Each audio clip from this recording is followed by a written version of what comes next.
untuk siap menyambut kedatangan Tuhan kali yang kedua, membawa kami masuk dalam kemuliaan-Mu di langit baru, bumi baru, Yerusalem yang baru. Terima kasih Bapa, terpujilah nama Tuhan, berfirmanlah Engkau, kiranya pengurapan Roh-Mu juga turun atas kami, terlebih atas hamba-Mu secara pribadi. Di dalam nama Tuhan Yesus kami sudah berdoa, kami ucapkan syukur dan kami sambut firman Tuhan. Haleluya. Amin. Puji Tuhan, saya persilakan kembali duduk.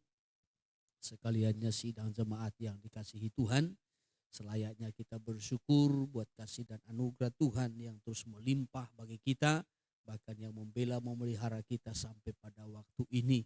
Saya sapa kita sekaliannya dengan kasih Tuhan, salam. Lebih sukacita lagi, salam. Iya, puji Tuhan, kiranya kemurahan Tuhan tetap membela memelihara kita, menolong kita dalam segala perkara, saudaraku, sehingga kita boleh tetap ada, kita dikuatkan, kita digairahkan oleh Tuhan di hari-hari yang terakhir menjelang hari kedatangan Tuhan kali yang kedua untuk menjemput, mengangkat gerejanya yang sudah siap sedia. Kita bersyukur kalau Tuhan masih memberikan kita waktu, kesempatan untuk kita boleh terus semakin mengerti, memahami jalan-jalan Tuhan, rencana Tuhan, panggilan Tuhan dalam hidup kita, sehingga kita tahu, kita mengerti bagaimana kita mempersiapkan diri, sehingga ketika Tuhan datang kali yang kedua, kita benar-benar berada di dalam kesiapan. Saya masih terus melanjutkan firman Tuhan yang sudah kita ikuti, kita tekuni dari ibadah pendalaman Alkitab dalam beberapa waktu ini, secara khusus dari kitab Wahyu. Kita sudah sampai kepada Wahyu pasal yang ke-19. Wahyu pasal yang ke-19 ini, saudara, kita melihat ada 3 bagian yang sangat penting. Ya, saudara, di situ sebenarnya ya, tentang umat Tuhan. Sebelum nanti bagian yang keempat itu ada hukuman terhadap binatang ataupun antikristus. Ya, sebelum nanti dilemparkan ke dalam api kepada kematian kedua, ada 3 hal yang sangat penting, ya saudaraku, atau 3 bagian. Bagian yang pertama itu adalah tentang nyanyian atas kejatuhan Babel. Ini saya sudah kutip pada minggu yang lalu. Di situ ada 3 di kata haleluya. Setelah itu bagian selanjutnya nanti adalah perjamuan kawin anak domba. Baru bagian yang ketiga itu adalah kedatangan Tuhan kali yang kedua. Ya, saudaraku, bukan di awan-awan, tetapi kedatangannya ke bumi kembali. Ya, nanti untuk melanjutkan, ya, membangun kerajaan 1000 tahun damai di bumi. Tetapi kita masih memperhatikan bagian yang pertama, yaitu nyanyian atas jatuhnya Babel, dan akan kita lanjutkan dengan perjamuan kawin anak domba. Pada minggu yang lalu saya sudah kutip ya 3 kata haleluya ya, yang diserukan, ya, saudaraku, ya, di mana suara yang terdengar, suara yang nyaring himpunan besar di sorga katanya. Tetapi malam ini saya memberikan temanya bagi kita adalah pernikahan anak domba. Pernikahan anak domba. Tentu anak domba yang kita tahu menunjuk kepada pribadi Yesus. Ya, tetapi sebelum ya, perjamuan kawin anak domba, saya kembali akan kutip ya 3 kali seruan haleluya yang betul-betul memiliki makna. Ya, jadi kata haleluya itu tidak hanya sekedar diserukan. Saya singgung pada minggu yang lalu, kadangkala kita orang percaya pun mau menyerukan kata haleluya, tetapi kata haleluya itu seperti tidak memiliki penekanan makna. Ya, tetapi kata haleluya dari ayat 1 sampai kepada ayat 6 di sini betul-betul memiliki makna. Ya, jadi bukan hanya sekedar suatu ya kata-kata yang keluar saja dari mulut kita. Atau kadangkala seseorang bisa berkata haleluya karena sudah habis kamus kata-katanya begitu. Atau dalam posisi grogi, ya saudaraku, Nah, ketika dia berkata-kata lalu muncul kata haleluya. Nah, ini seakan-akan tidak punya makna. Tetapi kata haleluya di sini ini betul-betul punya makna. Tidak hanya sekedar diucapkan. Sekali lagi, kadang-kala kita berkata haleluya. Ya, atau ketika kita berbicara, ketika kita berkhotbah, ketika kita mungkin ya saudaraku melayani seseorang, muncul kata haleluya karena kita grogi atau karena kita kehabisan perbendaharaan kata untuk diucapkan. Ya, atau mungkin ketika kita terkejut ya kita berkata haleluya. Ya, atau mungkin dalam posisi-posisi lain kata itu muncul tetapi seakan-akan tidak punya makna. Ya, yang betul-betul disampaikan. Tetapi saya mau sampaikan Wahyu pasal 19 ayat 1 sampai kepada ayat yang ke-6 ini. Di sini ada kata haleluya 3 kali, itu betul-betul punya makna yang sangat penting. Ya. Apa maknanya? Saya kutip kembali dulu dari ayat pertama. Ini kata haleluya yang pertama. Ayat pertama, ya.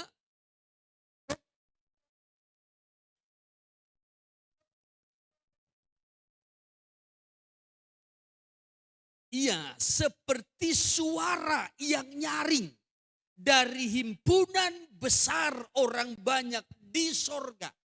Jadi suara ini terdengar dari sorga. Katanya terus, ya,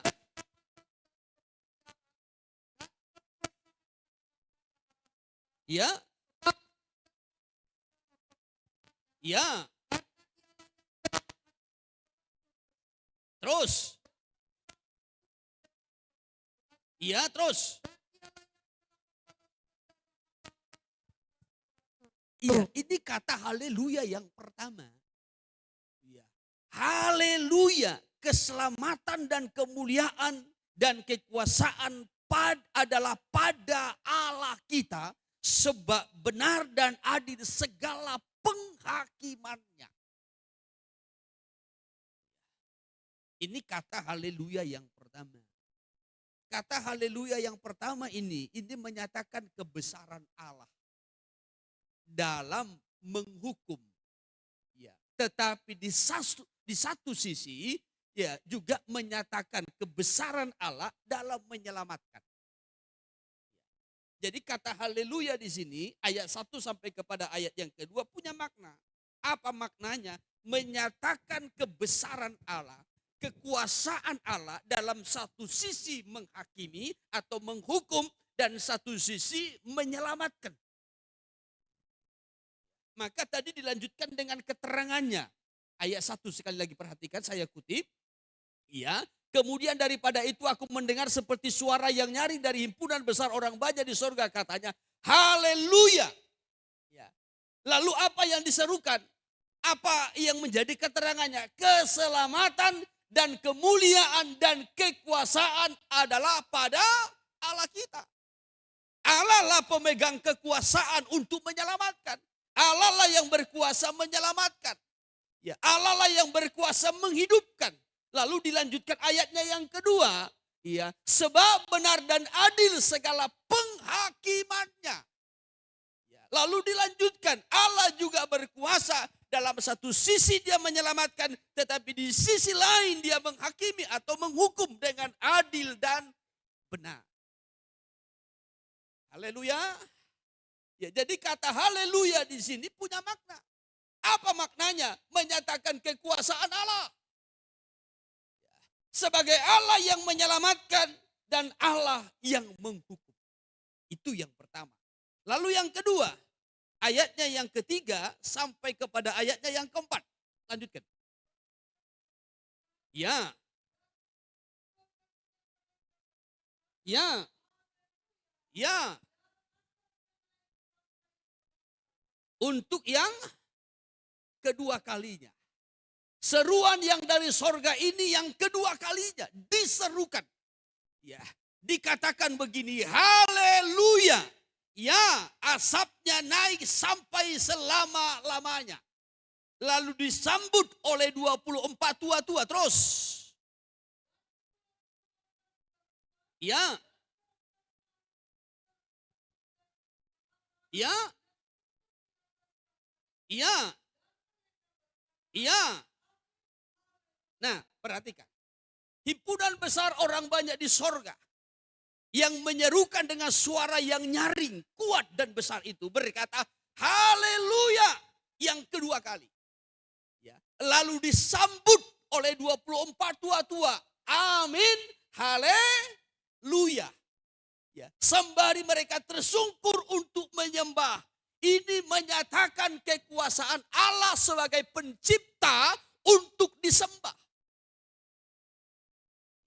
Jadi kata haleluya yang kedua di sini, yang diamini, yang disambut oleh 24 tua-tua itu adalah menyatakan kebesaran Allah sebagai pencipta untuk disembah.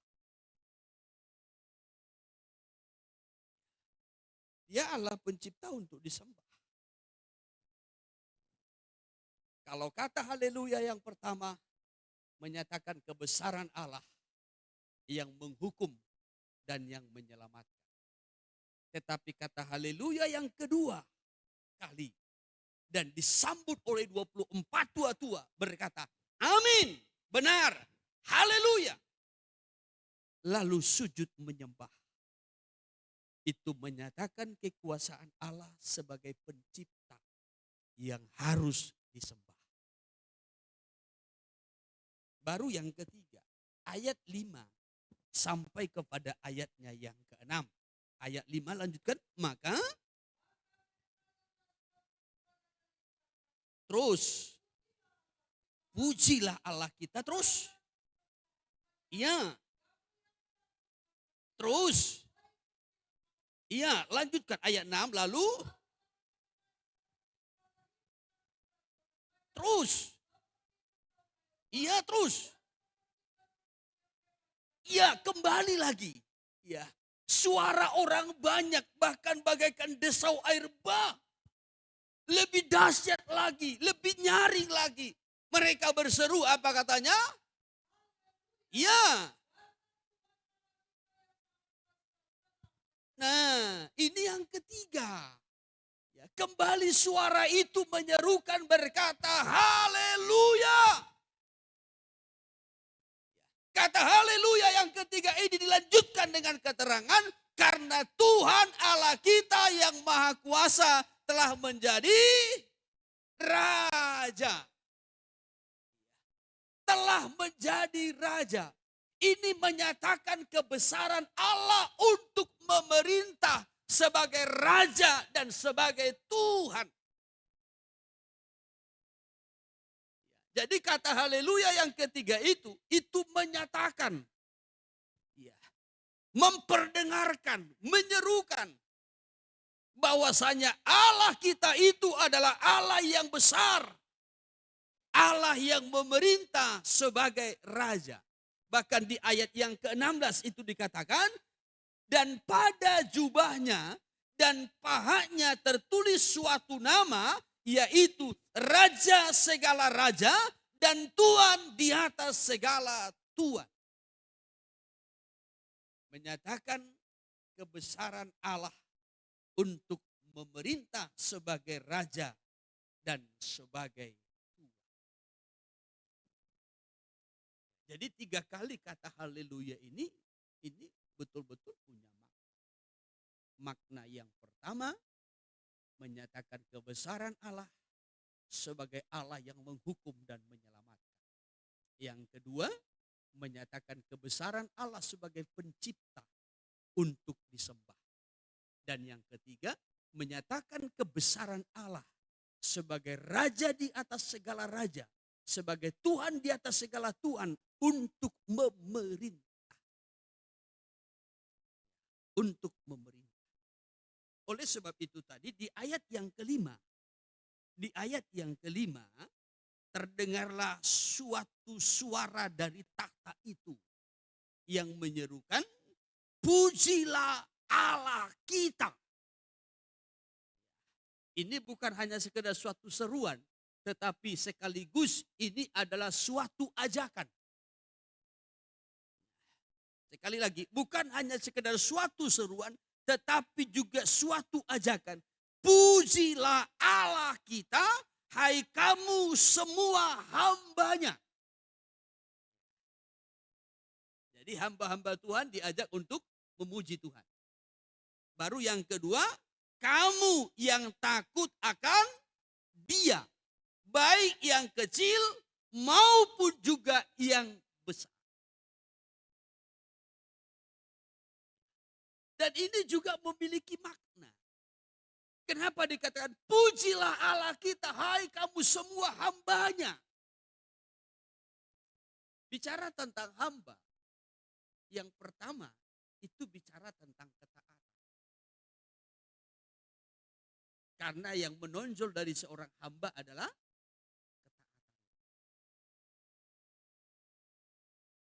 ketaatan.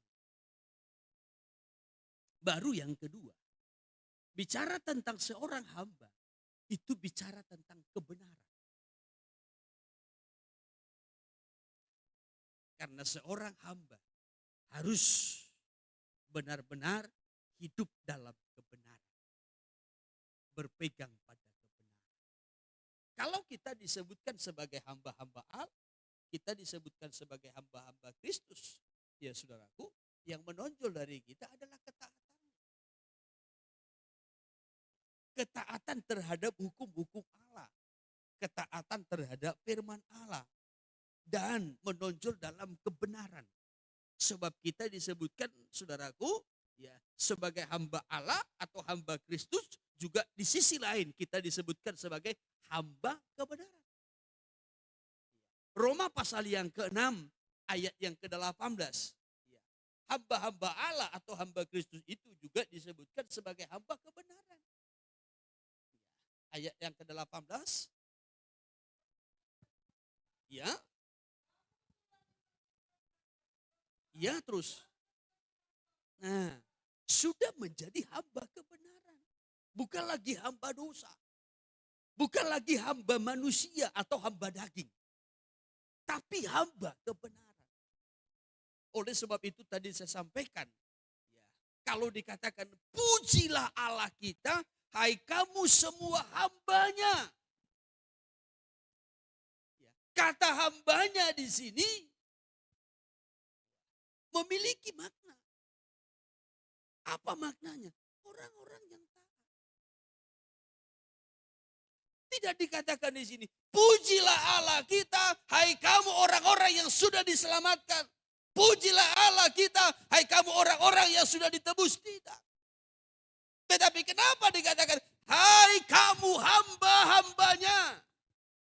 Kata hamba-hambanya di situ, saudaraku, menunjuk kepada orang-orang yang taat. Karena dari kehidupan seorang hamba yang sangat menonjol itu ketaatannya. Walaupun hal itu tidak enak baginya, walaupun hal itu bertentangan baginya, tapi seorang hamba yang menonjol dari hidupnya ketaatan.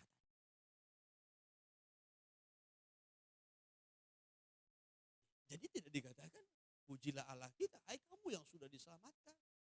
Pujilah Allah kita, hai kamu yang sudah ditebus. Pujilah Allah kita, hai kamu yang sudah diberkati. Tidak. Tetapi kenapa dikatakan hambanya? Orang-orang yang taat dan hidup dalam kebenaran.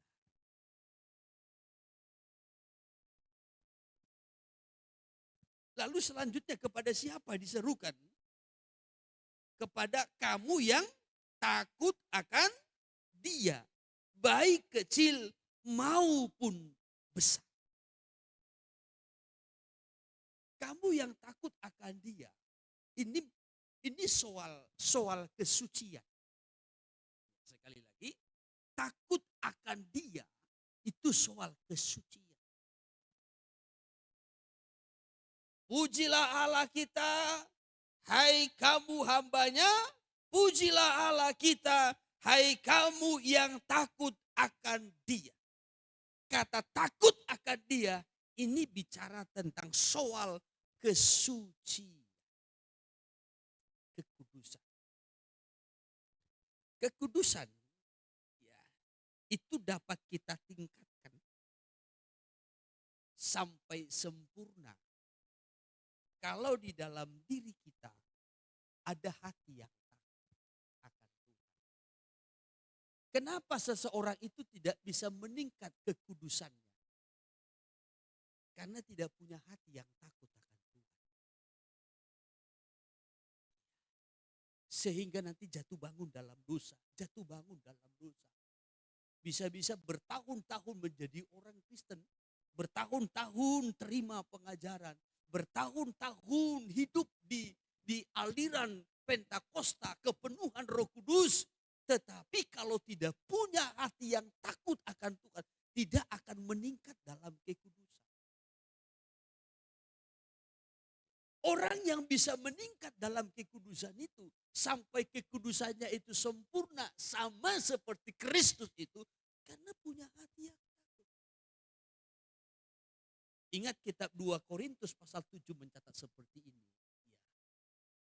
Menyempurnakan kekudusannya dengan takut akan Tuhan. Kan begitu di ayat 1 ya. Coba dalam 2 Korintus pasal 7 ya. Korintus. Iya.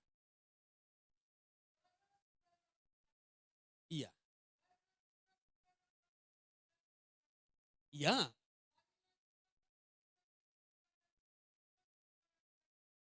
Mari kita sucikan diri kita dari pencemaran jasmani dan rohani. Supaya janji Tuhan itu menjadi milik kita yang pasti. Apakah janji tentang sorga, Yerusalem baru, langit bumi baru, tentang kekekalan, saudaraku, ya hidup bersama dengan Tuhan, persekutuan bersama dengan Tuhan, air mata dihapus, duka cita, semua ini lenyap termasuk kutuk juga. Tuhan jadikan segala sesuatu menjadi baru. Ini kan janji-janji Tuhan. Bukan hanya janji di bumi ini saja diberkati kesuksesan, ya. Nah, dilindungi, disertai tidak. Tetapi janji Tuhan sampai kepada kekekalan. Itu yang terpenting bagi kita. Amin. Tapi untuk mencapai janji itu, diingatkan, marilah kita menyucikan diri dari segala pencemaran jasmani dan rohani. Bagaimana kita meningkatkan kesucian ini, kekudusan ini? Lanjutkan. Iya, dalam takut akan Allah. Jadi kekudusan itu makin meningkat, makin sempurna. Ya, saudaraku, kalau ada hati yang takut akan Allah.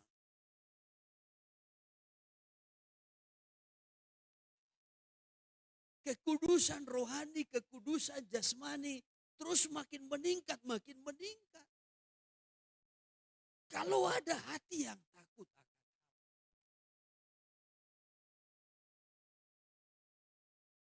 Oleh sebab itu tadi saya sampaikan, seseorang yang tidak memiliki hati yang takut akan Tuhan, sulit untuk bertumbuh dalam kekudusan. Atau kalau saya balik, kenapa seseorang itu sulit bertumbuh dalam kekudusan? Ya, seakan-akan jatuh bangun dalam kekudusannya. Karena tidak punya hati yang takut.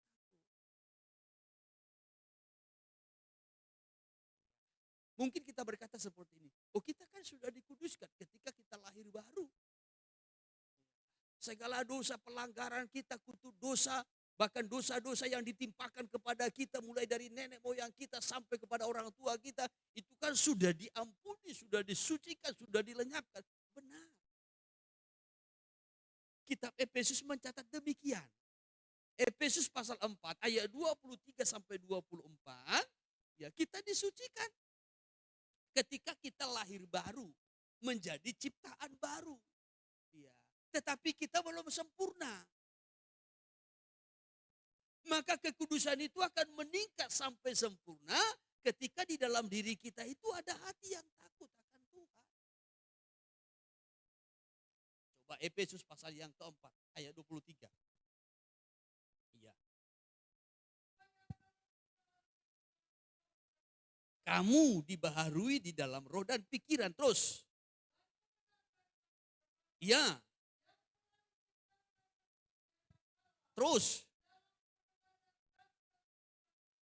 Iya. Jadi ketika kita menjadi ciptaan baru, ketika kita mengalami proses kelahiran baru, ya saudaraku, ya kita dikuduskan oleh darah Yesus. Tetapi kekudusan kita belum sempurna. Kita masih sering jatuh bangun dalam dosa. Kita masih mudah terpengaruh kepada dosa, kita masih mudah terpengaruh, kita masih mudah terseret kepada hal-hal duniawi.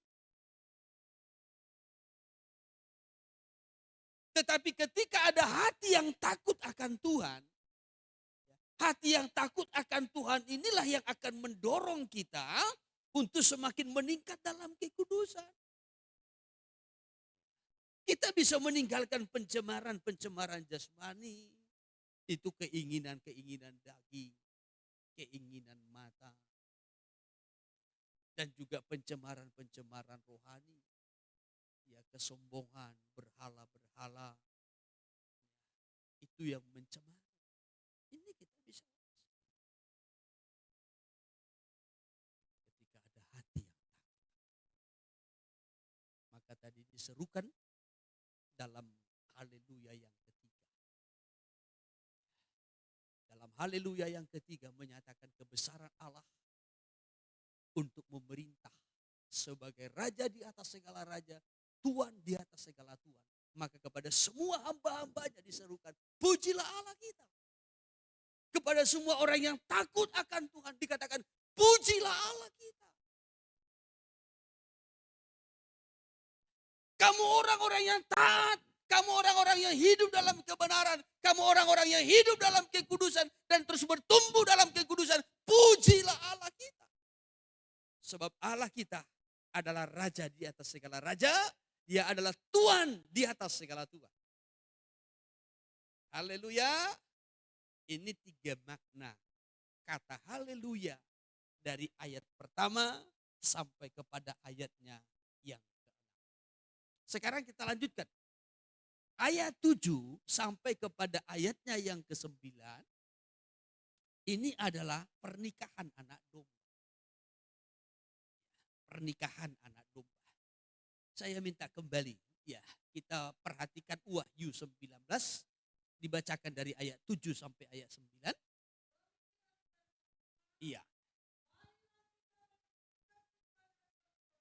Terus. Ya, karena terus. Iya, lanjutkan. Iya. Terus.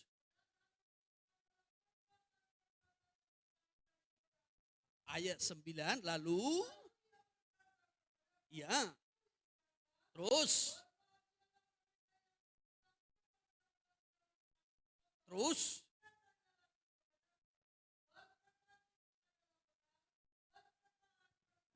Iya. Perkataan dari Allah. Berbahagialah mereka yang diundang ke perjamuan kawin anak domba. Ini tadi kita nyanyikan melalui pujian penyembahan yang kita persembahkan. Saudara yang terkasih, ayat 7 sampai kepada ayat 9 ini perihal soal pernikahan anak domba. Kalau kita berbicara tentang pernikahan menurut tradisi orang Yahudi itu ada 3 fase. Sekali lagi, pernikahan menurut tradisi orang Yahudi itu ada 3 fase. Tentu Alkitab ini yang ditulis juga tidak terlepas dari tradisi ataupun budaya orang Yahudi. Karena secara khusus sebenarnya juga ini ditujukan kepada orang-orang Yahudi. Tetapi kita mendapat bagian karena kita juga hidup menurut imannya Abraham. Haleluya. Ya. Saudara yang terkasih, jadi pernikahan dalam tradisi atau budaya orang Yahudi itu ada 3 fase. Fase yang pertama adalah perjanjian pernikahan. Itu fase yang pertama. Perjanjian pernikahan. Supaya kita nanti mengerti ya apa yang dimaksudkan dengan perjamuan kawin anak domba. Saya tarik dulu kepada tradisi orang Yahudi. Kita lihat dulu secara jasmaninya supaya kita mengerti, memahami nanti hal rohaninya. Karena itulah maka ini di sini digambarkan seperti perjamuan kawin. Jadi fase yang pertama itu adalah perjanjian pernikahan. Perjanjian pernikahan biasanya kalau di kalangan orang Yahudi, ya saudaraku, kalau ada seorang pemuda dengan seorang pemudi yang suka, atau mungkin ini disetujui oleh kedua belah pihak, pihak laki-laki dengan pihak perempuan, tetapi anaknya, ya, dan putrinya ini belum cukup dewasa, belum cukup bertanggung jawab untuk memasuki pernikahan. Maka dimulai dengan perjanjian pernikahan. Atau sering juga disebutkan dengan pertunangan. Pertunangan, perjanjian pernikahan. Perjanjian ini dilaksanakan biasanya oleh orang tua kedua belah pihak. Baik pihak laki-laki maupun juga pihak perempuan. Mereka berjanji bahwasanya ya, nanti anaknya ini kelak, baik si laki-laki dan si perempuan akan dinikahkan. Kalau sudah cukup dewasa, sudah cukup bertanggung jawab. Nah ini kita melihat dalam peristiwa hidupnya Yusuf dan Maria. Orang tua Yesus secara jasmani. Pada waktu Yusuf dan Maria masih bertunangan. Perjanjian pernikahan. Ya, belum menikah ya. Masih perjanjian pernikahan. Sama dengan pertunangan. Lalu Alkitab mencatat begini dalam Injil Matius pasal 1. Ya, ternyata Maria mengandung dari Roh Kudus. Bukan dari Yusuf, tetapi dari Roh Kudus. Sebab mereka belum hidup sebagai suami istri, belum menikah, tetapi sudah mengikat perjanjian, sudah bertunangan. Kenapa belum menikah? Sekali lagi, ya, karena menurut kedua orang tua masing-masing, mereka belum cukup dewasa, belum cukup bertanggung jawab untuk menjalani hidup pernikahan. Nah itu biasanya fase yang pertama, perjanjian pernikahan. Atau saya kutip sebentar, ya, Injil Matius pasal 1 ayat 18 saja. Iya. Ya. Bertunangan dengan Yusuf terus. Ya. Ya, belum sebagai suami istri, tapi sudah bertunangan. Ya, perjanjian pernikahan. Nah, di zaman kita ini juga, di zaman modern ini juga ada hal-hal yang budaya yang melakukan juga seperti itu. Bukan kadangkala seperti ya, gereja-gereja ya, apa namanya ya, mau menikah, besok menikah, sekarang pertunangannya. Bukan begitu. Kalau budaya orang Israel itu, orang Yahudi itu, ya, kadangkala ada yang masih anak-anak sudah ditunangkan, tetapi belum menikah. Jadi antara orang tua laki-laki dengan orang tua perempuan itu mengikat satu perjanjian, dan biasanya itu disertai dengan pemberian mas kawin. Begitu. Itu fase pertama. Saudara yang terkasih di dalam Tuhan, hal yang sama juga secara rohani. Sekarang saya tarik kepada perkara rohaninya. Ketika kita ini ditebus oleh Kristus Tuhan, melalui pengorbanan di kayu salib, kita ini disebutkan sebagai milik kepunyaan. 1 Petrus pasal 2 ayat 9 mencatat seperti ini. Kamu adalah bangsa yang terpilih, imamat yang rajani, bangsa yang kudus, umat kepunyaan Allah sendiri. Kenapa dikatakan umat kepunyaan Allah sendiri? Di sini sudah ada ikatan perjanjian antara Allah dengan umatnya, antara Kristus mempelai laki-laki dengan gerejanya sebagai mempelai perempuan. Hanya gereja belum dewasa. Atau saya tarik satu ayat lagi. Dalam 2 Korintus pasal 11 ayatnya yang kedua. Rasul Paulus menyampaikan begini dalam suratnya. Aku cemburu kepada kamu dengan cemburu ilahi karena aku telah mempertunangkan kamu kepada satu laki-laki.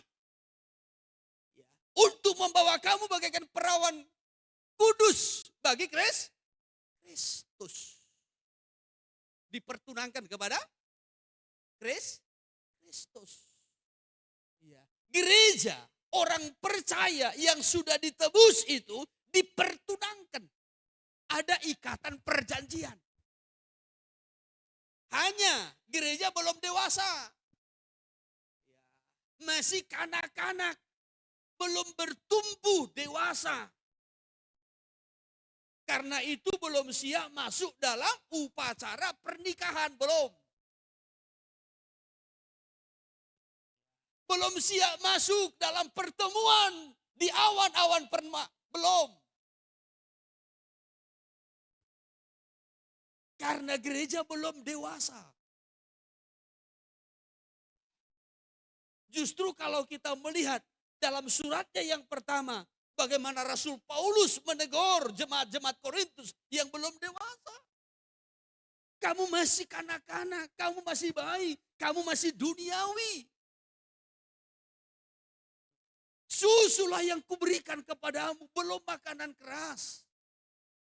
Kalau kuberi makanan keras, kamu belum dapat menerimanya. Tapi susu yang kuberi, karena masih ada pengelompokan, masih ada iri hati, masih ada perselisihan, masih ada bisik-bisik, masih ada gosip, masih ada yang lain. Kamu belum dewasa. Memang kamu sudah kupertunangkan kepada Kristus. Ada ikatan perjanjian.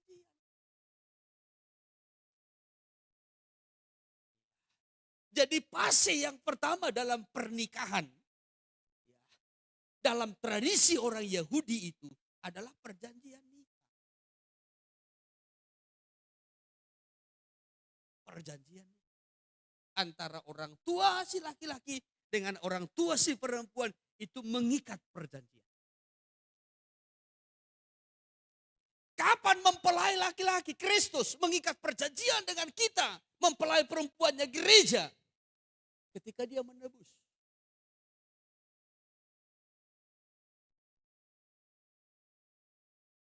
Dan dia berkata, kamu pilihanku, kamu kupanggil, kamu milik kepunyaanku sendiri.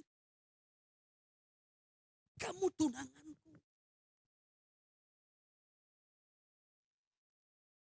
Kalau dalam tradisi orang Yahudi, kalau sudah bertunangan disertai dengan pemberian mas kawin. Ketika kita diambil oleh Tuhan sebagai milik kepunyaannya, dia mengikat perjanjian, kamu milik kepunyaanku, kamu kepunyaanku sendiri katanya. Ia juga memberikan pemberian-pemberian. Apa itu? Karunia roh. Bagaikan mas kawinnya. Kitab Efesus pasal yang keempat mencatat, tatkala ia naik ke tempat tinggi, maka ia memberikan pemberian-pemberian kepada anak-anak manusia. Dia memberikan karunia-karunia. Pemberian-pemberian yang indah. Kita melihat dalam kitab Korintus bagaimana pemberian-pemberian itu. Bukan hasil usaha kita. Bukan karena kita sendiri yang mengolahnya. Bukan karena kita pelajari, tidak. Tetapi karena dikaruniakan Tuhan.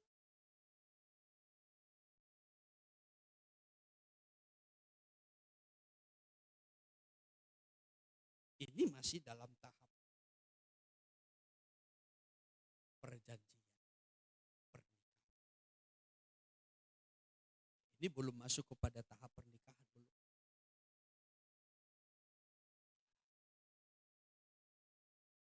Tapi masih bertunangan.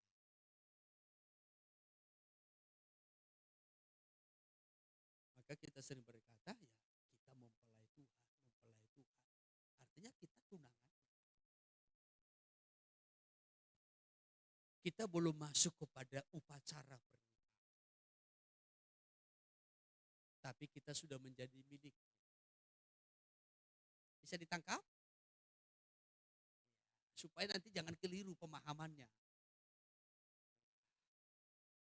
Saudaraku, Alkitab ini juga banyak dicatat sesuai dengan budaya, tradisi dari orang-orang Yahudi. Jadi dari tradisinya, budayanya itu kita belajar kepada hal yang rohani sehingga kita bisa mengerti, memahami apa yang dimaksud dengan pernikahan anak domba. Sebelum kepada pernikahan kita pahami dulu tentang perjanjian pernikahan itu. Kalau belum dewasa tidak menikah. Sekalipun sudah bertunangan ada ikatan. Kalau saudara ingat saya pernah sampaikan dari kitab Kidung Agung pasal yang ke-8 ya. Ya, bahwasanya kalau mempelai itu belum dewasa, belum akil balik. Apa yang harus kami lakukan pada hari adik kami dipinang?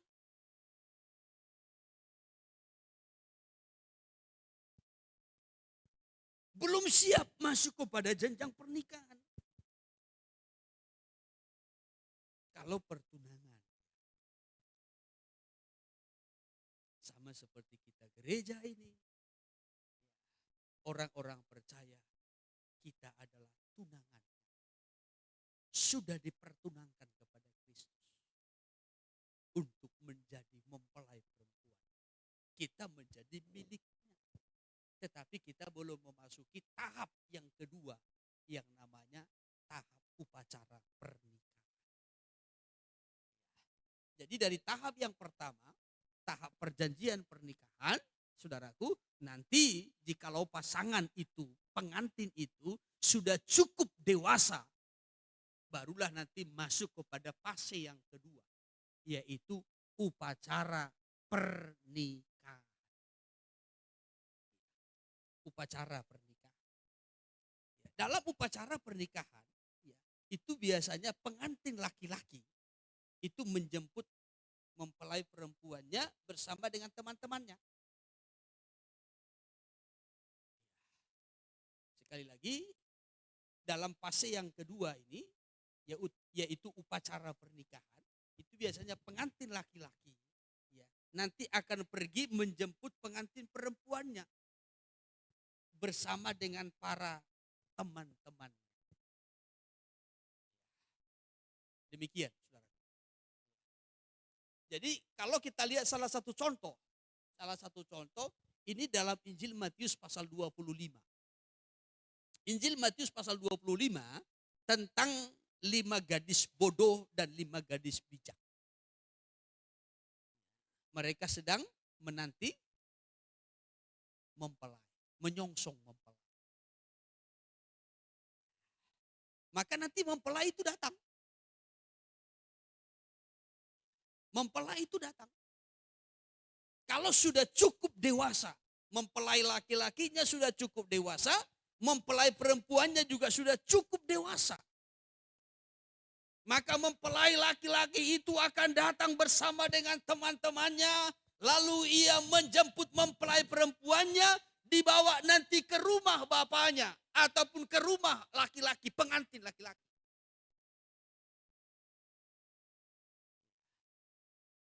Jadi cerita 10 gadis dalam Matius pasal yang ke-25 itu menggambarkan fase yang kedua dalam pernikahan. Maka ketika tengah malam terdengarlah suara yang berkata, mempelai datang. Songsonglah dia, sambutlah dia. Maka nanti semua bergegas. Mempelai perempuan bersama dengan teman-temannya nanti akan bergegas. Mempelai laki-laki bersama dengan teman-temannya datang menyongsong. Saya kutip satu contoh. Dalam Kidung Agung pasal 3 dikatakan begini.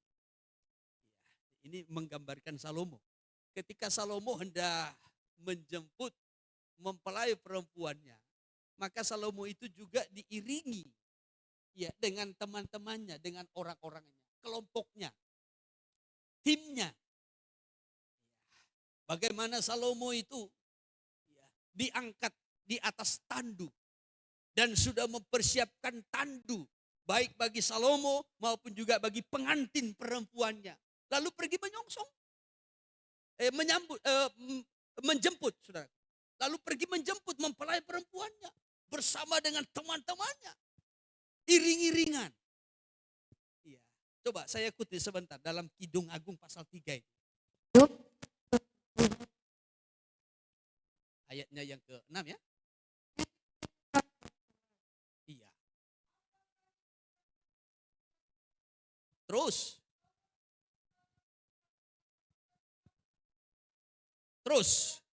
Iya. Iya, lanjutkan. Lihat, itulah joli Salomo. Terus. Iya. Iya, dari antara pahlawan-pahlawan Israel. Saudara yang terkasih, jadi ada iring-iringan. Iring-iringan mempelai laki-laki. Saat kapan ini? Saat datang menjemput mempelai perempuan. Ya. Setelah itu nanti mempelai perempuan itu dibawa ke rumah mempelai laki-laki. Ini yang dikatakan dengan upacara pernikahan. Kalau di negeri kita ini juga, saudaraku, karena negeri kita ini kan kaya dengan budaya. Dan juga berbagai suku yang ada di tengah-tengah bangsa kita. Ada juga yang memiliki budaya seperti itu. Ya, ada juga memiliki budaya seperti itu. Jadi mempelai laki-laki itu pergi nanti ke mempelai perempuannya, menjemput mempelai perempuannya. Setelah itu dibawa ke rumah. Demikian. Maka dalam Kidung Agung pasal 3 ini, contoh yang kita lihat bagaimana Salomo bersama dengan timnya, orang-orangnya, teman-temannya, pergi menjemput mempelai perempuannya. Ya, dikatakan tadi, atau coba dalam terjemahan firman Allah yang hidup dulu, dari ayat yang ke-6 ini kembali. Ayat yang ke-6. Ya.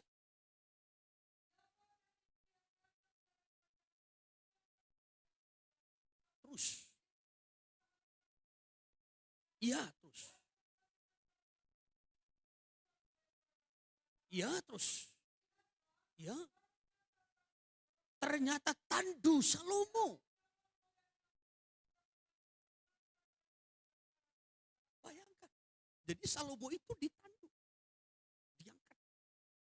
Iya, sudah. Duduk. Ya, di atas tandu itu. Untuk pergi menjemput mempelai perempuan. Maka di situ kan perikopnya iring-iringan mempelai. Ya. Coba terus. Terus. Iya terus. Iya terus. Iya, siap membela raja, termasuk pada malam hari pun. Ini betul-betul dikawal dengan begitu ketat. Terus.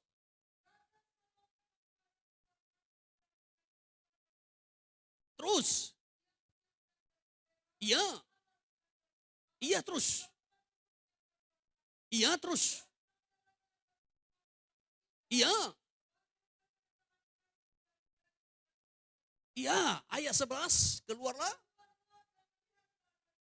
Terus. Iya terus. Iya. Pada hari pernikahannya. Hari yang menyukakan hatinya. Jadi ketika hari pernikahannya itu, saudaraku, dia ditandung. Bersama dengan teman-temannya, bersama dengan pengawalnya, dengan semua tim. Lalu pergi menjemput mempelai perempuannya. Ini fase yang kedua dalam pernikahan. Upacara pernikahan. Bagaimana upacara pernikahan itu? Mempelai laki-laki akan keluar dari tempatnya, dari rumahnya. Bersama dengan teman-temannya, lalu pergi menjemput mempelai perempuan. Dan mempelai perempuan itu akan dibawanya ke rumahnya. Maka secara rohani, ya demikian juga yang akan dialami oleh gereja Tuhan. Yesus akan datang turun kembali dari sorga. Bersama dengan para malaikat-malaikatnya. Maka salah satu malaikat itu nanti akan meniup sangkakala di awan-awan permai. Ya. Maka gereja Tuhan, orang-orang percaya, baik yang sudah mati di dalam Tuhan maupun yang masih hidup pada waktu kedatangannya di awan-awan, semua akan diubahkan dalam waktu yang seketika, lalu bertemu dengan Tuhan di awan-awan. Itulah yang disebutkan dengan upacara pernikahan. Atau hari pernikahan anak domba. Mempelai laki-laki itu datang menjemput. Maka diserukan oleh malaikat itu, ditiuplah sangkakala. Supaya semua umat Tuhan betul-betul siap menyongsong dia. Baik yang sudah mati di dalam Tuhan bangun oleh tiupan sangkakala itu. Baik yang masih hidup, semua akan diubahkan dalam waktu yang seketika. Lalu masuk dalam pertemuan di udara. Pernikahan anak domba. Itu fase yang kedua. Jadi pertemuan di udara itu nanti. Itulah yang disebutkan dengan hari perkawinan. Anak domba. Haleluya. Baru nanti fase yang ketiga disebutkan perjamuan kawin. Perjamuan kawin. Jadi kalau mempelai perempuan itu sudah dibawa ke rumah mempelai laki-laki, barulah nanti dimulai perjamuan kawin. Perjamuan itu ini menikmati sukacita, kesenangan, kebahagiaan. Kalau saudara lihat tadi di situ perikopnya, Wahyu 19 ayat yang ke-6, di situ perikopnya perjamuan kawin anak domba. Perjamuan kawin anak domba ini sudah di rumah mempelai laki-laki. Itu kalau tradisi orang Israel. Sangat jarang kita dengar atau kita lihat perjamuan kawin itu di rumah mempelai perempuan.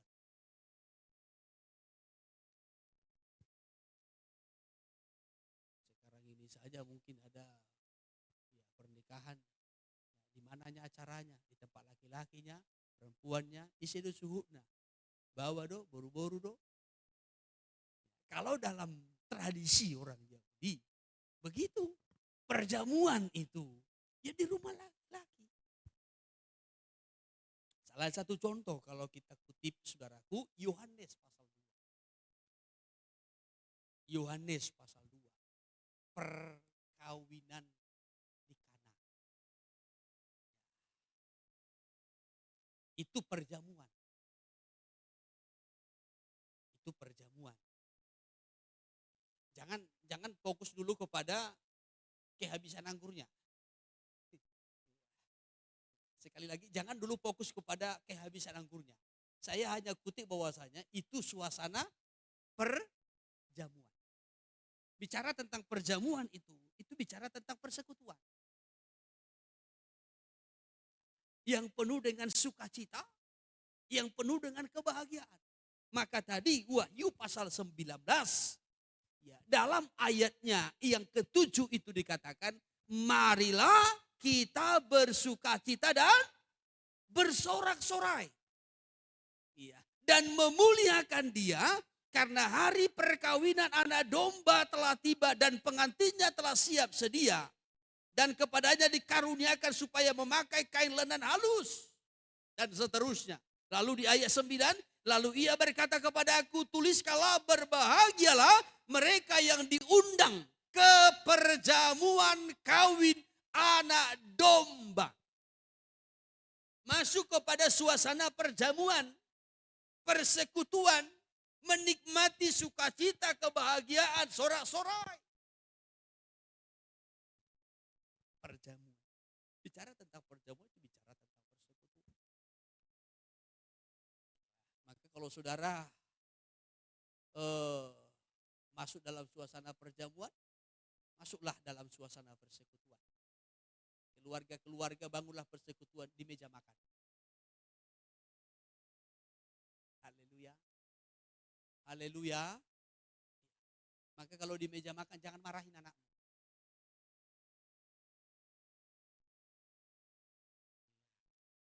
Sekali lagi orang tua, apapun kesalahan anakmu, kalau lagi di meja makan jangan marahin.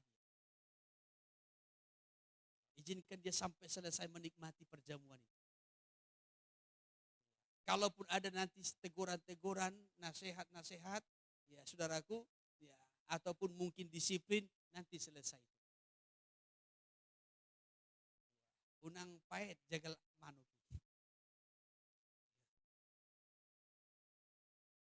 Jadi kalau lagi di meja makan, meja perjamuan, itu persekutuan. Nikmati. Nikmati. Tahu tempe pun di situ, kalau dalam persekutuan, itu bisa menjadi nikmat. Tapi segala macam yang nikmat pun di situ, walaupun di situ seafood, ya saudaraku, ya, segala macam ada B2 kecap di situ, ada yang kampung gulai di situ, pokoknya segala macam. Kalau sambil makan, ya, nggak ada yang nikmat di situ. Jadi bicara tentang perjamuan itu persekutuan, di mana ada sukacita, ada sorak-sorai, ada kebahagiaan.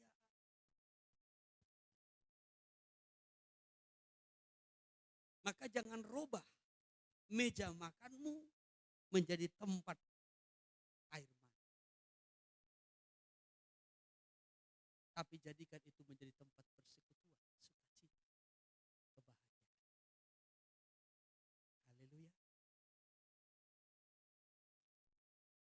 Jadi fase yang ketiga, fase perjanjian pernikahan tadi, fase upacara pernikahan, tahap yang kedua, baru tahap yang ketiga adalah perjamuan. Wahyu pasal 19 ayat 7, 8, 9 ini bicara tentang perjamuan kawin anak domba. Satu kebahagiaan, sukacita. Marilah kita bersukacita dan bersorak-sorai. Berbahagialah orang yang diundang ke perjamuan itu, sebab ia akan turut menikmati. Kalau dalam ayat lain, kalau kita lihat dalam perumpamaan, baik dalam Injil Matius, ya, hamba yang setia itu, hamba yang baik dan yang setia itu, selalu dikatakan, masuklah, turutlah dalam kebahagiaan Tuhanmu, turutlah dalam sukacita, turutlah dalam sorak-sorai, turutlah dalam kebahagiaan bersama dengan Tuhan. Ini dalam perjamuan. Ini bicara tentang suasana sorga. Kita sudah diluputkan dari semua, baik penderitaan, duka cita, air mata, perkabungan, kutuk, semua ini sudah kita bagikan semeja dengan Tuhan. Masuk dalam persekutuan, tidak lagi mengingat yang lama. Engkau tidak akan teringat lagi. Dulu pernah mau beli sesuatu, ternyata dompetmu ketinggalan. Mau beli sesuatu, sudah dipesan, ternyata uangmu hilang di tengah jalan. Maila maudisi. Tiki. Saudara sudah lupa itu. Peristiwa-peristiwa yang menyakitkan, penderitaanmu, pergumulanmu, air matamu yang selama ini engkau alami selama hidupmu di bumi, sudah lupa. Sebab engkau sedang semeja dengan Tuhan. Engkau sedang menikmati persekutuan. Engkau sedang bersuka cita, engkau sedang berbahagia. Engkau sudah lupa dengan hal-hal yang lama di bumi. Sedang engkau berhadapan dengan Tuhan. Dengan perjamuan gemukan. Kenikmatan bersama dengan Tuhan. Itu yang disebut dengan perjamuan kawin anak Tuhan. Saudara yang terkasih, sangat terbatas kalau diterangkan dengan kata-kata. Tetapi ketika kita nanti berhadapan dengan Dia, semeja dengan Dia, dalam suasana perjamuan itu, baru kita mengerti. Dan kita tidak akan ingat lagi dengan hal-hal yang lama. Sebab kebahagiaan yang sempurna sudah memenuhi kita. Haleluya. Haleluya. Dan tentunya, ya saudaraku, janji Tuhan ini tidak hanya berlaku untuk orang Israel, tetapi juga bagi kita gereja Tuhan. Sebab yang disebut mempelai Tuhan itu adalah Israel dan gereja. Sekali lagi, yang disebut mempelai Tuhan itu adalah Israel dan gereja. Saya mau sampaikan bahwasanya Allah menggambarkan hubungannya dengan umatnya. Itu digambarkan seperti hubungan suami istri. Sekali lagi, Allah menggambarkan hubungannya dengan umatnya itu digambarkan seperti hubungan suami istri. Kalau Israel disebutkan mempelai Tuhan yang dipilih. Israel itu adalah mempelai Tuhan yang dipilih dan yang dikasih. Karena mengingat perjanjian Tuhan kepada nenek moyang mereka. Dalam Ulangan pasal yang ke-7, Ulangan pasal 7, dari ayat 6 sampai kepada ayat yang ke-8 kita melihat bagaimana Tuhan memilih mengasihinya oleh karena mengingat perjanjiannya dengan nenek moyang mereka. Bukan karena jumlahmu banyak kata Tuhan, tidak. Bukan karena kamu lebih hebat dari yang lain, tidak. Tapi karena perjanjian Tuhan terhadap nenek moyang mereka. Saya kutip dari ayat 6 sebentar. Iya.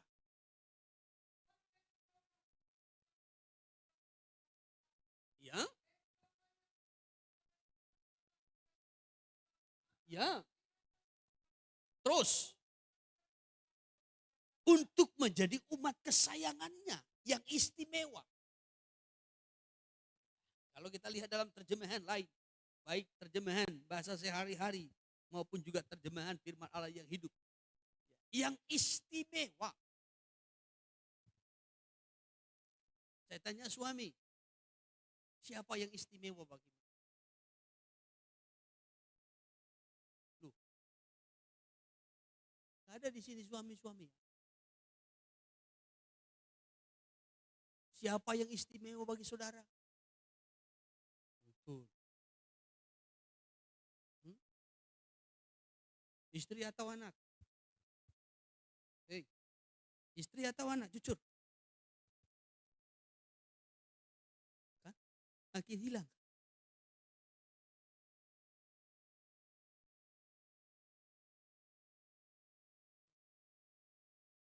Kalau sudah adanya anak, oh istri itu nomor sekian. Salah.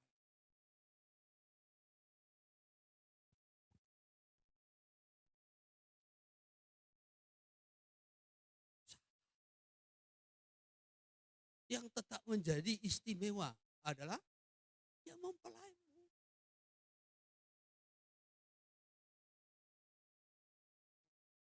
Mempelaimu. Satu waktu semua akan meninggalkanmu, kecuali pasanganmu. Anak-anakmu akan meninggalkanmu karena masih kecilnya.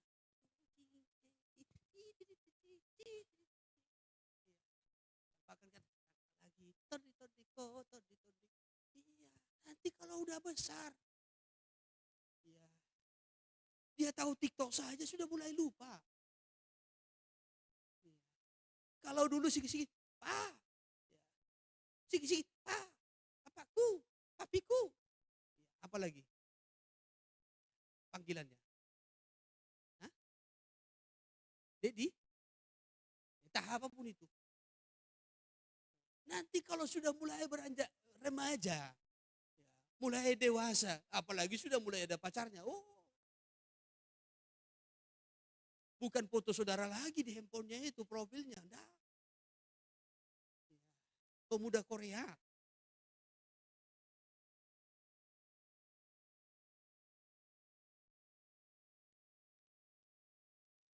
Itu semua bisa meninggalkan supaya lebih mudah, gampang mengingat. Ini menggambarkan orang tua kita. Ini menggambarkan saudara-saudara kita. Ini menggambarkan diri kita sendiri. Ini menggambarkan pasangan kita.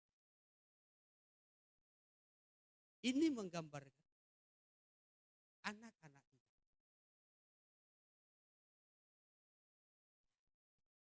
Buat semua tangannya.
Jadi satu-satunya yang tidak bisa dipisah dengan pasangan. Dengan orang tua kita, kita bisa pisah. Mereka kan tua dan pisah dari kita. Dengan saudara-saudara kita pada menikah nanti sibuk dengan urusan keluarganya sendiri masing-masing. Anak-anak kita juga demikian. Yang akan tetap nanti untuk selamanya itu pasangan.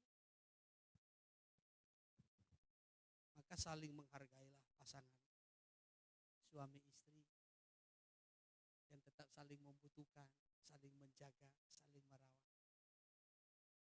Haleluya. Haleluya. Walaupun semakin lemah fisik, semakin peot, ya, saudara, itu yang menjadi temanmu. yang tidak akan terpisahkan. Kenapa pula tadi sampai kemari?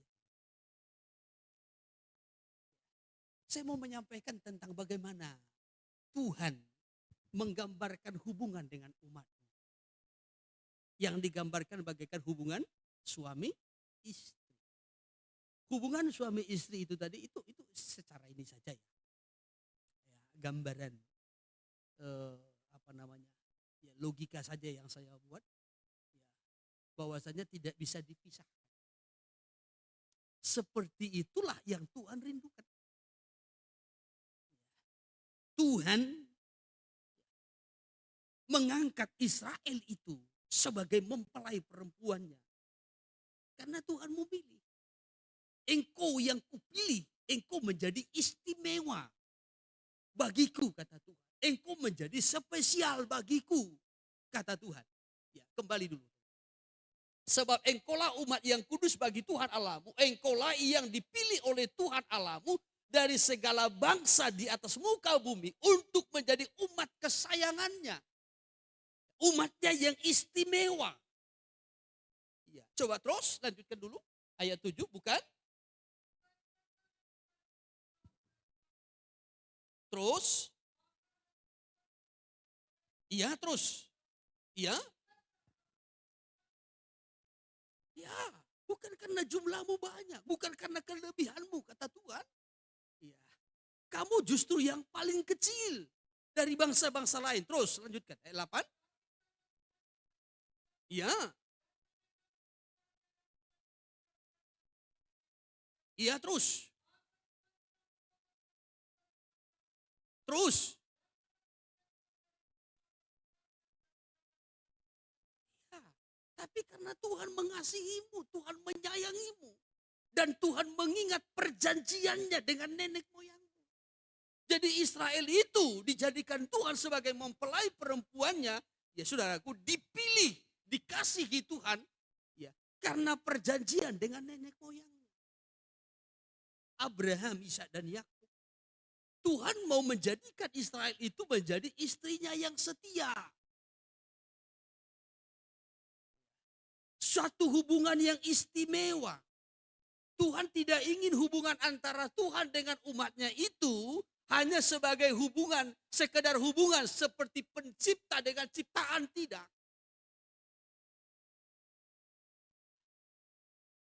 Kalau hanya hubungan sebagai pencipta dengan ciptaan, ya sama dengan bagaimana Tuhan memperlakukan binatang.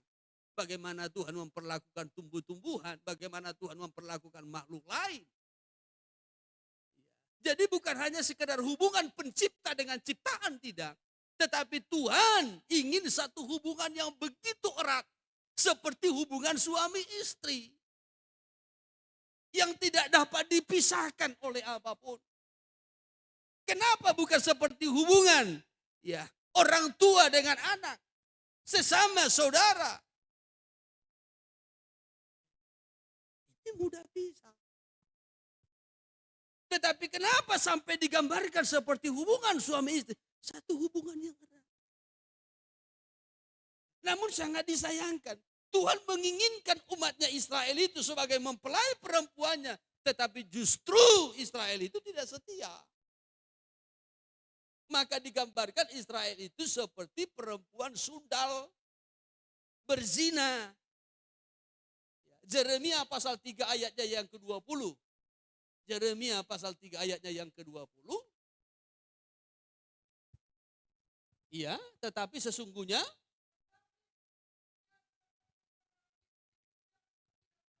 iya, terus. Iya. Iya. Seperti istri yang tidak setia kepada suaminya, seperti itulah kamu hai Israel. Kamu istriku, kamu mempelai perempuanku. Aku ingin satu hubungan yang erat. Bukan hanya hubungan pencipta dengan ciptaan. Tetapi aku rindu hubungan yang begitu erat. Yang tidak bisa dipisahkan oleh apapun. Penderitaan tidak bisa memisahkan. Kemiskinan tidak bisa memisahkan. Ya. Penyakit tidak bisa memisahkan. Tetapi ada hubungan yang begitu erat. Itu yang Tuhan dambakan. Namun Tuhan merindukan Israel itu sebagai mempelai, sebagai istri yang setia. Justru sebaliknya. Israel itu seperti istri yang tidak setia. Bagaikan bersundal. Maka di ayat sebelumnya, di ayat 14 itu dikatakan, ya, kembalilah, kata Tuhan. Ya, hai engkau perempuan, ya, yang tidak setia, yang berkhianat, ya, kembalilah, kata Tuhan. Tuhan rindukan satu persekutuan yang begitu. Jadi Israel itu adalah mempelai Tuhan. Namun Israel pernah tidak setia. Bahkan sampai hari ini pun mereka belum kembali sepenuhnya. Sekalipun Tuhan merindukan. Akan tetapi sesuai dengan janji Tuhan. Mengingat nenek moyang mereka. Tuhan akan tetap menerima Israel itu sebagai mempelai, sebagai istri yang satu waktu nanti akan kembali kepada dia. Saya nggak sempat kutip dari kitab Hosea, saudaraku, tetapi satu kali akan kembali kepada dia pada waktu yang telah ditentukan. Namun yang kedua, gereja juga disebutkan sebagai mempelai. Kita disebutkan sebagai mempelai, istri. Tetapi bukan karena perjanjian. Tapi karena kita ini dikuduskan. Dan hidup dalam kesetiaan. Sampai Tuhan datang. Efesus pasal yang ke-5. Efesus pasal 5. Ayat 22. Sampai seterusnya. Di situ bicara tentang hubungan suami istri. Hai istri, tunduklah kepada suamimu seperti kepada Tuhan. Hai suami, kasihilah istrimu seperti Kristus mengasihi jemaat. Tetapi dikutip nanti intinya yang kumaksudkan ialah hubungan antara Kristus dengan jemaat. Hubungan antara Kristus dengan jemaat seperti hubungan suami istri. Bagaimana hubungan suami istri yang dimaksudkan di sini? Saya lompat saja kepada ayat 25. Ayat 25. Iya.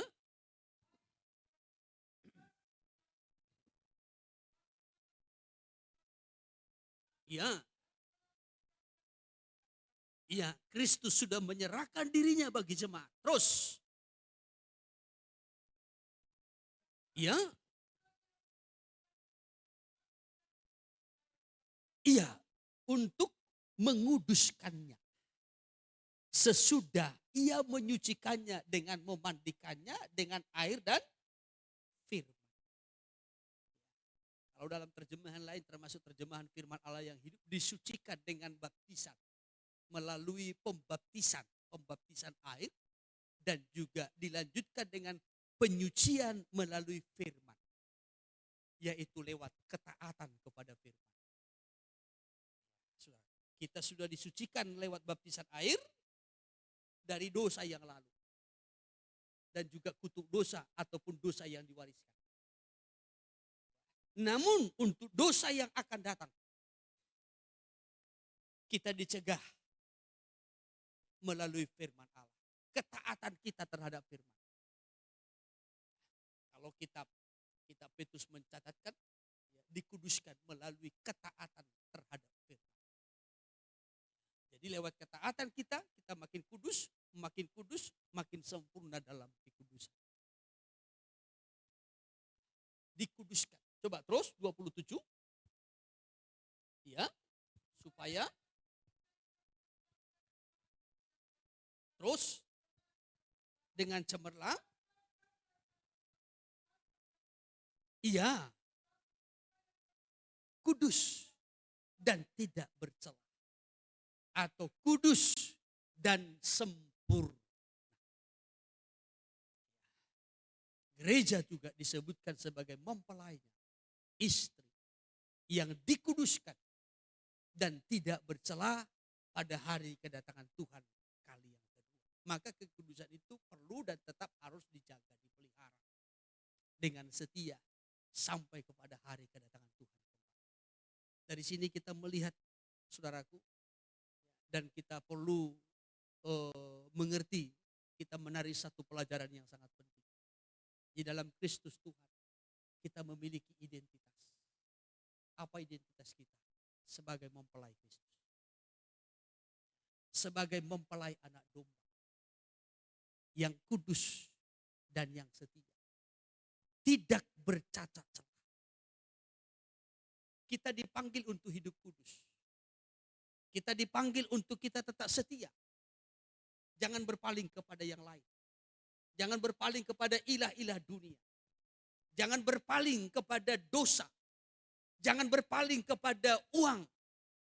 Ya, saudaraku, jangan berpaling kepada dunia. Kita dipanggil untuk hidup dalam kekudusan. Haleluya. Haleluya. Dan harus tetap hidup dalam pengharapan sampai ia datang kembali. Sebagai mempelai laki-laki surga yang menjadi suami bagi gereja. Ia akan datang sebagai mempelai laki-laki bersama dengan semua para malaikat-malaikat yang menyertai. Ia akan datang untuk menjemput mempelai perempuan. Gereja yang sudah dewasa. Gereja yang sudah bertumbuh. Gereja yang kudus. Dan gereja yang tetap berpengharapan. Menanti akan kedatangannya kembali. Kiranya Roh Kudus menolong kita untuk mengerti. Tuhan memberkati kita. Saya batasi firman-Nya sampai di sini.